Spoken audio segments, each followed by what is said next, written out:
Stoicism, sebuah mazhab filosofi yang mengajarkan tentang pentingnya ketenangan, ketangguhan, dan juga kestabilan emosi dalam menghadapi dunia yang random, tidak adil, dan jahat.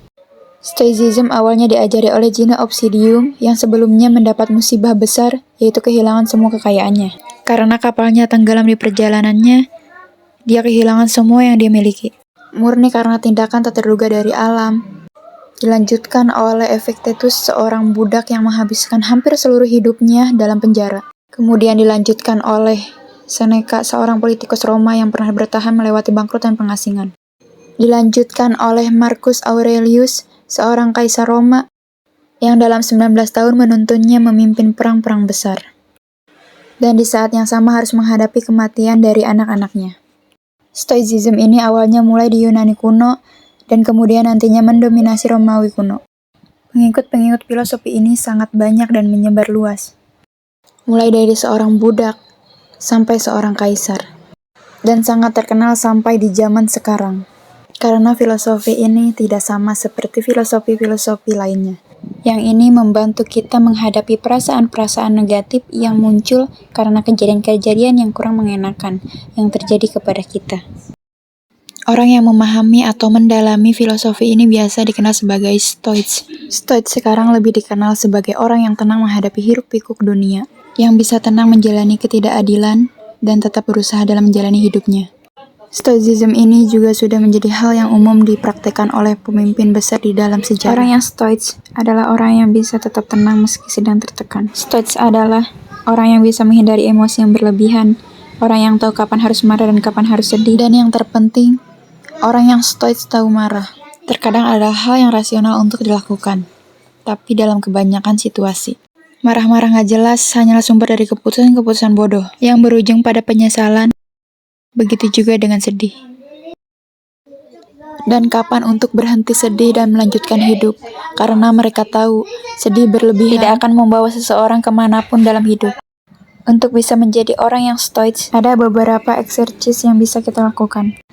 Yang pertama, dichotomy of control. Mengetahui bahwa ada hal yang bisa kita kontrol dan ada hal yang tidak bisa kita kontrol. Kadang kita terlalu mengkhawatirkan hal-hal yang berada dalam luar kontrol kita, yang dapat menyebabkan stres dan nantinya berujung depresi. Hampir semua hal yang ada di dunia ini sebenarnya tidak bisa dikontrol. Kita tidak bisa mengontrol bagaimana pendapat orang lain terhadap kita. Kita tidak bisa mengontrol cuaca, macet di jalan, bencana alam, atau bahkan kematian. Tapi kita masih bisa mengontrol bagaimana reaksi kita terhadap situasi yang diberikan untuk kita. Adil atau tidaknya, diri kita sendirilah yang menentukannya. Seperti perkataan Marcus Aurelius, itu tidak menyakitiku, kecuali jika aku menganggap kejadian itu menyakitkan untukku. Aku bisa memilih tidak. Kenapa kita harus sedih dengan hal yang berada di luar kontrol kita? Ini penting karena bukan hanya bisa memperbagus fokus kita, meningkatkan kemampuan kita, mengubah ekspektasi menjadi realita, tapi juga membantu kita menerima kenyataan. Dan tidak berakhir malah menyalahkan dunia.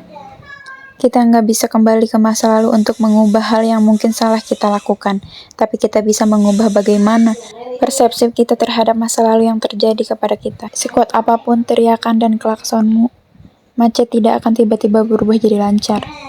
Kamu tidak bisa membuat dirimu tambah tinggi atau tambah pendek 5 cm.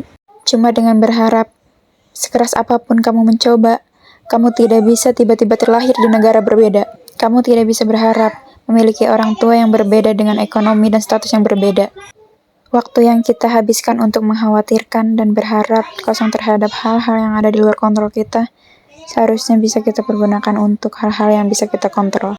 Kalau seseorang berkata kamu orangnya begini dan begitu, dan kamu tidak suka, kamu tidak bisa mengubah pemikirannya, dan berharap dia tidak pernah berkata seperti itu bukan dalam kontrolmu.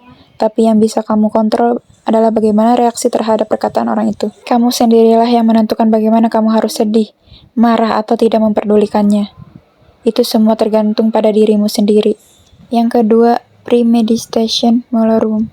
The Premeditation of Elvis adalah latihan Stoics tentang mengimajinasikan hal-hal yang bisa membuat sesuatu jadi buruk atau gagal, membayangkannya di otak kita, seolah-olah hal itu sudah terjadi, bahwa hal buruk yang bisa terjadi akan terjadi. Ini akan membantu kita bersiap-siap untuk ujian-ujian hidup yang tidak bisa kita hindari. Kita tidak selalu mendapat apa yang seharusnya terjadi kepada kita. Kadang hal-hal tidak adil bisa jadi terjadi kepada kita. Secara psikologisnya, kita seharusnya mempersiapkan diri dan mental kita. Jika saja hal buruk terjadi kepada kita, untuk kesehatan jiwa dan mental kita sendiri. Ketika kita membayangkan hal buruk akan terjadi kepada kita, ketika itu memang terjadi, ketika akan merasa baik-baik saja. Setidaknya tidak sesedih ketika kita tidak pernah berekspektasi yang terburuk akan terjadi. Tapi ketika hal yang buruk itu tidak terjadi, kita akan merasa bahagia karena hal yang di luar ekspektasi kita. Dan hal itu kita inginkan. Itu terjadi. Yang ketiga, amor fati. Filsuf hebat dari Jerman, Friedrich Nietzsche menjelaskan apa yang disebut dengan manusia yang hebat. Seperti dalam amor fati, cinta akan takdir. Orang itu tidak ingin ada yang berbeda, tidak di masa depan, tidak di masa lalu, tidak selamanya. Bukan hanya menanggung apa yang perlu, apalagi menyembunyikannya, tetapi menyukainya. Stoik sangat kental dengan attitude ini. Epictetus yang hidup sebagai budak, yang dihadapkan dengan kesulitan demi kesulitan, pernah berkata, "Jangan mencari hal-hal yang terjadi seperti yang Anda inginkan. Sebaliknya, berharaplah apa yang terjadi seperti bagaimana itu terjadi. Maka Anda akan bahagia." Stoicism adalah aliran filsafat yang menawarkan pandangan hidup yang sangat menarik bagi banyak orang. Termasuk saya, karena beberapa alasan berikut, yaitu Stoicism menawarkan panduan yang jelas dan praktis untuk hidup yang lebih bijaksana, tenang dan bermakna.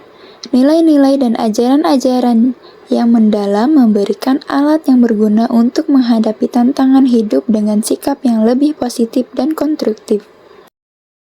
Menganalisis Stoicism secara kritis memerlukan peninjauan yang mendalam secara berlebihan dan kekurangannya. Berikut ini adalah evaluasi kritis dari Stoicism. Stoicism menawarkan banyak kelebihan terutama dalam hal mengendalikan diri, ketenangan batin, dan panduan moral yang kuat.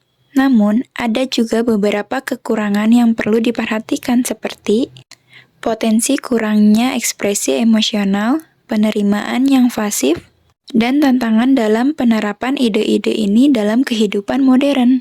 Memahami keseimbangan antara kelebihan dan kekurangan ini penting untuk mengaplikasikan Stoicism secara efektif dan bijaksana dalam kehidupan sehari-hari. Stoicism, pelajaran tentang self-control dan fortitude untuk menghadapi emosi-emosi yang merusak penilaian dan tindakan kita.